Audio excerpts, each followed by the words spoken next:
everybody. Welcome back to Big Things Kentucky, Season 3, Episode 15, Part 1, baby. Championship week is here, Coach. What's going on, man? I'm Coach Bew, my main man, Coach Truck. Coach, we got a special guest in the house, Coach TB, a.k.a. the cameraman's favorite cameraman, is going to join us in picking the game.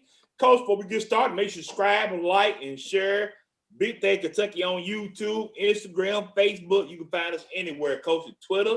Holler at us for your merchandise. We got brims, we got shirts. Coach, we got it all, baby. Yes, sir. Well, Coach, man, you know, ain't no need to hesitate, man. Last week was a big week. We had a couple of, I guess, big upsets. My Frederick Douglass Broncos, A5 Broncos, Coach, I'm going to take this one, man. That loss hurt me, Coach. That loss hurt me. Hey, it was big, Coach. It was big. It was big. Now I ain't gonna lie.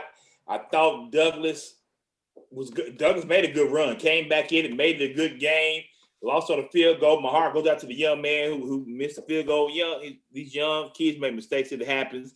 Should never got to that point where you had to depend on that kid, Coach. So yes, sir. A lot of people made mistakes leading up to that. So don't blame one play on the game. All right, then we had my Franklin Flyers doing big things with a big upset when they went into the mountain. I picked them too. I just want you to know that, Coach. No, you didn't, Coach. Tell the daggone lie. I picked them, Coach. You didn't, Coach. Yes, I did. I did. Coach, tell a lie, Coach. And also, I'm gonna go on and concede. I'm gonna clap it up, man. Congratulations on your championship, Coach. You know, you did big things. You won one. Finally.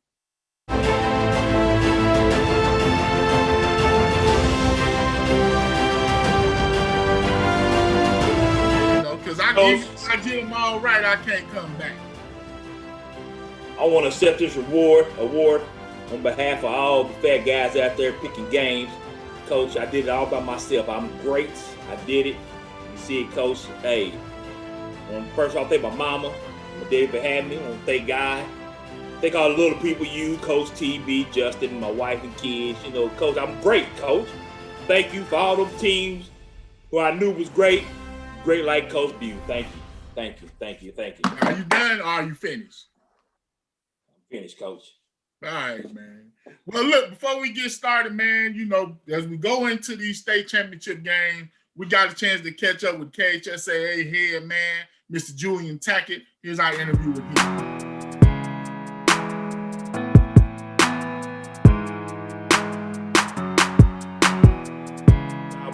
Remarkable job getting through this football season without a real big outbreak. That says a lot about how you run KHSAA and have one of the top high school associations in the country. How has it been for you? I know you probably lost hair. You probably turned completely gray. How has it been for you handling this and manage it pretty much on a week-to-week basis? Well, interesting that you say that because my hair, I tell everybody my hair was jet black when it started. So it is obviously changing. No, I was premature gray a long time ago. I think I had gray hair when I was at Bryan Station 40 years ago. But no, it has been it's been a constant challenge. It's 24/7, and I've had to. Thankfully, I've got a really good staff here that I could hand off some of my daily stuff to, so I could stay focused on COVID. I have met with public health in Frankfort over the phone, over Zoom, more than they ever wanted to. We've tried to work with them. We thought originally we had a pretty good path to safely play. We weren't sure. We were pleased. We have not had yet an outbreak directly attributed to competition. And we think part of that is some of those steps that were taken. You know, I tell people well, I've had people kind of laugh about the fact that we're not going to have a jump ball in basketball. We're not going to do some things in other sports. And then I remind them that back in June, they probably laughed at what we were doing at the sidelines and coin toss, but we found a way to get through it. So let's don't laugh till the end of the year. And at the end of the day, when all this is over, nobody's going to be right. Everybody's going to say we should have done this or you could have done that. And so you can't worry about that. Now, we made it to the state championships, you know, remarkable effort. You know, want to congratulate all the ADs and coaches and everything.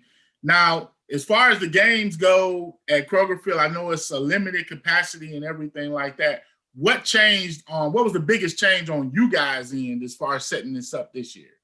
Well, it'd be about a 3-page list if I were to write it down. But as we started meeting with them, one of the things that we really wanted to do is leverage the fact that they already had a plan approved by state and local health people. So they had an attendance limit. They had everything else that was already approved. So from the get-go, we told them we want to manage it just like you did your games.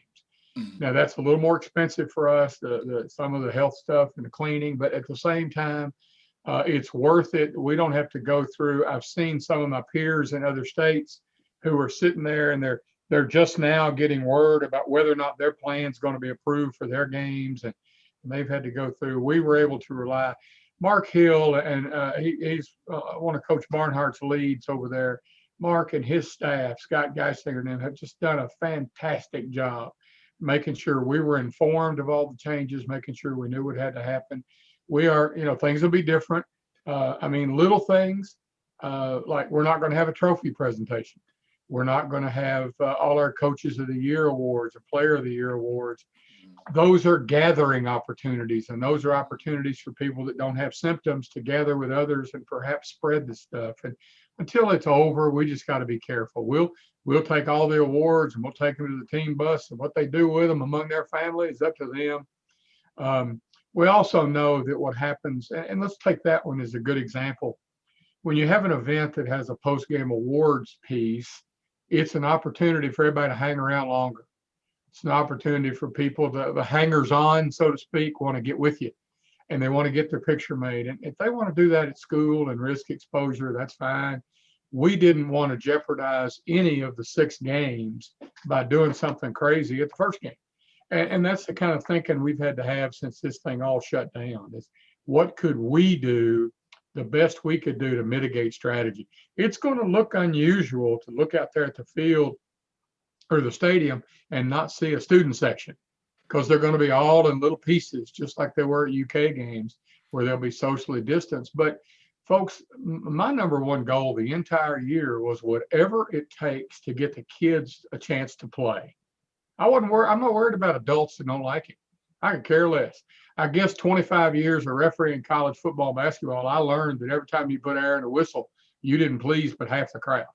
So I'm not worried about pleasing the adults. We wanted the kids to have that opportunity. And so we've kept that as a laser focus the entire season. And that has allowed us to persevere. We have had outstanding, could not ask for a group. And you all mentioned them earlier, high school administrators, high school ADs, coaches, they all bought into it because they all wanted that same thing, to get through the season. Now, I'm going to bet you this much.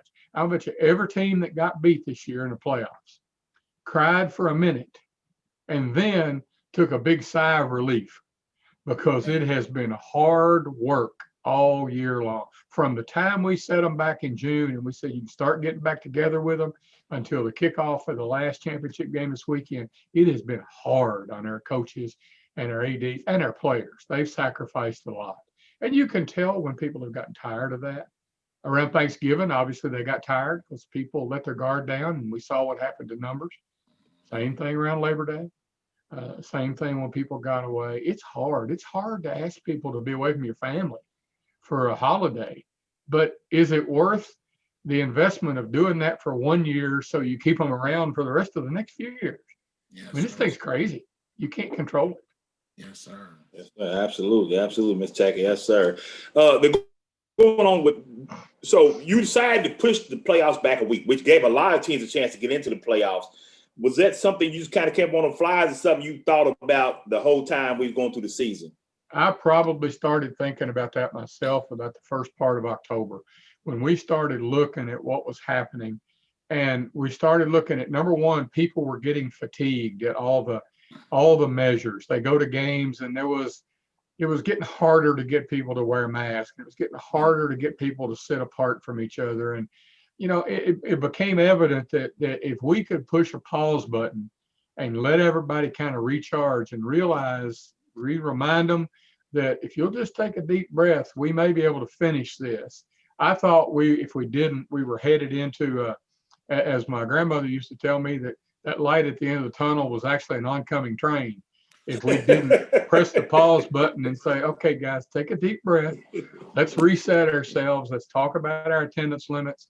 The other thing it did, and people didn't really pick up on this, and that's okay, but I thought about it, if we could wait and do this after we knew the brackets, then those two teams that were playing the first round had a lot of time to talk to each other, talk about attendance, talk about things that had worked, really have more time to plan that game and reset their whole playoff mode and then crank it back up. Now, the one risk was what looks like it's going to happen Wednesday and Thursday, which is some not very pretty weather.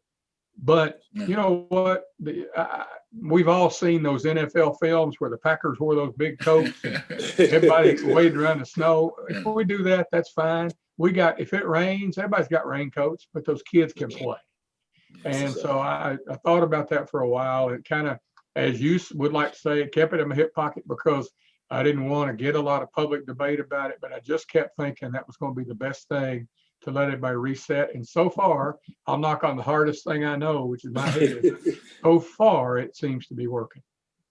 Well, we appreciate you for coming on, Mr. Tackett, and good luck. And hopefully we'll see you walking around on Friday or Saturday night.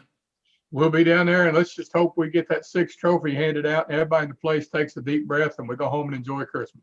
Right. But coach, then you got to turn around. Then you got to turn around and give her basketball season, coach. I mean, Mr. Tackett can't rest too long.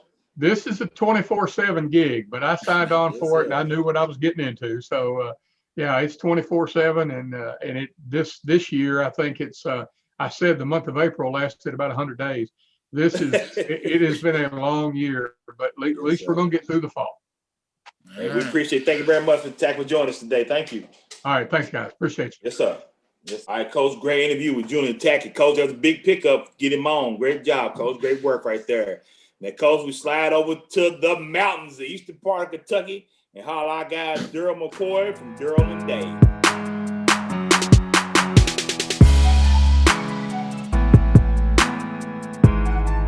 Now, you covering the mountains of Kentucky. You got Paintsville, Pikesville, Ashland, all those schools around there. It's a lot of talent, and they've gotten great over the years. What's been the success in that area? Why has this area been so good here lately?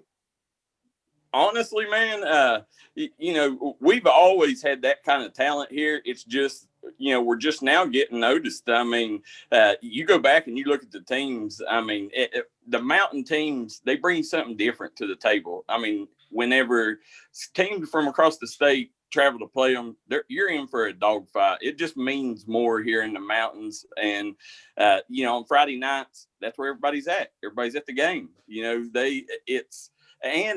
When you got legends, you got to think our 4 big schools are coached by Chris McNamee, Coach Cherico, Joe Cherico, Jim Matney, and Philip Haywood. So, a lot of knowledge here in the mountains, and I think that's helped pay off for all the teams to raise their game. Because everybody's wanting to get up to that level. It's nothing like football in the mountains. I don't think people, if you got a chance to experience, I say recommend going down there for it. There's nothing like it, man. I tell you, is it always like it? Man, especially at the big 4 schools and Johnson Central, Belfry, Pikeville, Paintsville. I mean, it's hard to get a seat. Now, you got other schools in the mountains like Shelby Valley, Russell. Yeah. You got teams like that they fill up too. But them 4 places, I suggest anybody. You think Friday Night Lights is something. Go to Belfry when they're on their state championship run. That whole town is on their way to Kroger Field. I mean, it means that y'all have stuff to do down there, guys. Y'all have putt courses. Y'all got restaurants. y'all got everything. We got Friday night football. Yeah. Now, this year's y'all representatives in the state tournaments are going to be Ashland, who's been amazing. Their defense has been great. And Paintsville, who seems to lately, they've always been around the top in this thing. Tell us about these 2 teams, man. Yeah, Ashland is a team that, honestly, guys, I wasn't bought in until this past weekend. Ashland started the season late because of COVID. They missed the first 3 weeks, and they really, all their tough games, which was Spring Valley, Ironton, Ohio, a West Virginia and Ohio team, and then they had a chance to pick up either Johnson Central or Pikeville in the off week, but they ended up all them games fell through. So Ashland, I've still questioned because of their schedule whether they was any good or not. And I thought that Belfry's schedule they played, even though that they had 3 losses, I thought for sure that would have had them prepared for that game. But I'm telling you guys, I've seen 3 times in the last 10 years Belfry's got manhandled, and that was Pikeville in 2015, Johnson Central last year, and Ashland this year. Them boys are tough. That they go on that defensive line. That defensive line is that's what makes them. They got that Zane Christian, Jordan Jones, and not to mention on the offensive side, listen, they got speed everywhere. That was the big thing. Everybody knows about Isaac Dixon for Belfry, but their speed in the secondary didn't allow Isaac to get anywhere. I mean, I don't think Isaac Dixon got past the linebackers one time the other night. And man, speaking of Paintsville being there, do you feel like Paintsville was supposed to be there last year and the year before, but they had the Allen kids playing defensive line and end and stuff like that.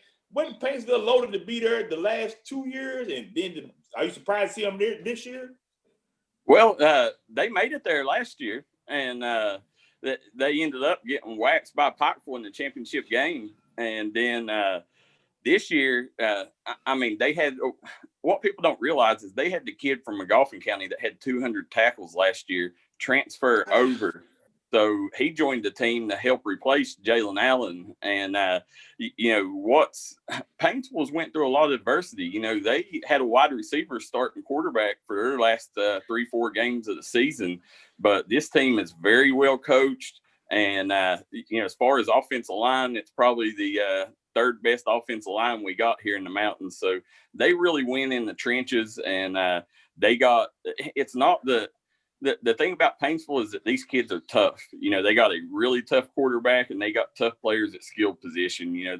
These kids don't back down. They may be more skilled out there, but I guarantee there's not a tougher ones out there.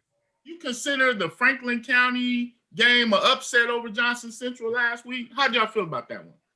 Oh, absolutely. That Johnson Central.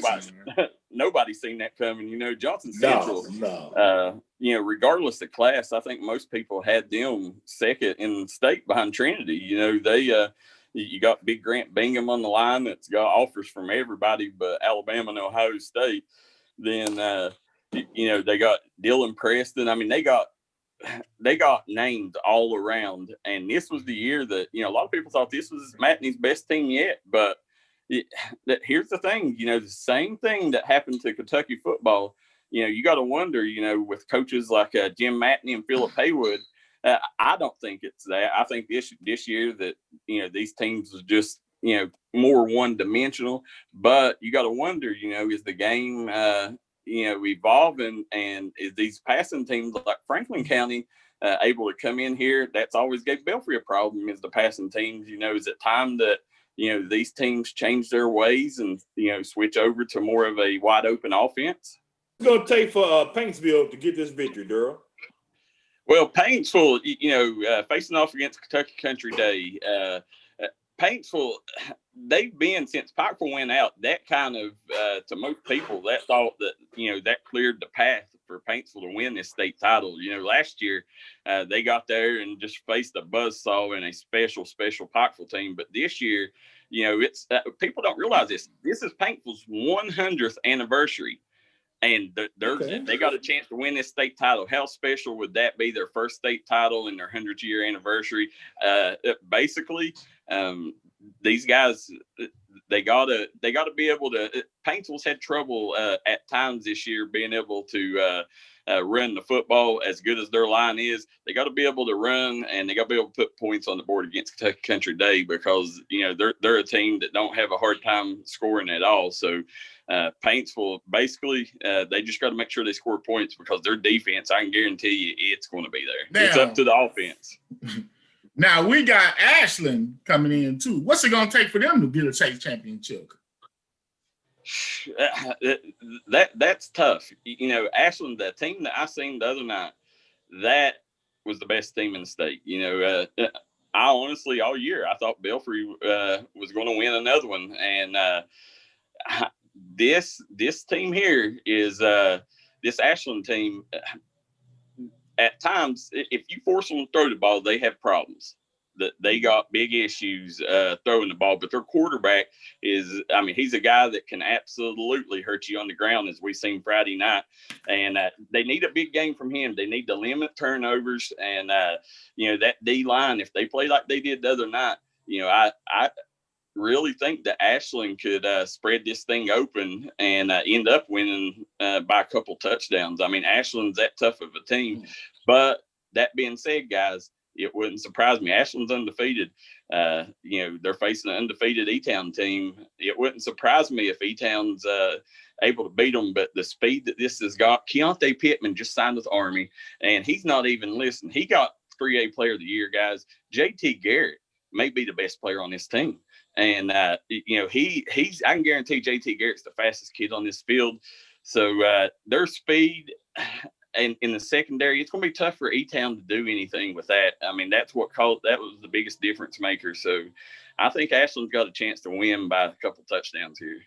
Darryl, man, appreciate you joining us today. Darryl from Darryl and Dave, man. You got a wealth of knowledge of everything in the mountains. This man covers basketball, football, soccer. If a kid leaves school, Darryl's on top of it. He don't miss a thing. Appreciate you. All right, guys. I appreciate it, guys. We need that extra help getting these mountain athletes promoted, guys. These mountains had a lot of talent here, so I really appreciate you guys having me on. Thanks, man. Appreciate it, Darryl. Thank you, man. All right, thanks, guys. Well, Coach, man, that was good to find out about the mountains. Yes, sir, Coach. Pond Creek next week coming, baby. Look for us next year. We're gonna pull up in the Big Things tour bus, baby. We'll be on the road. Watch it. We'll be there.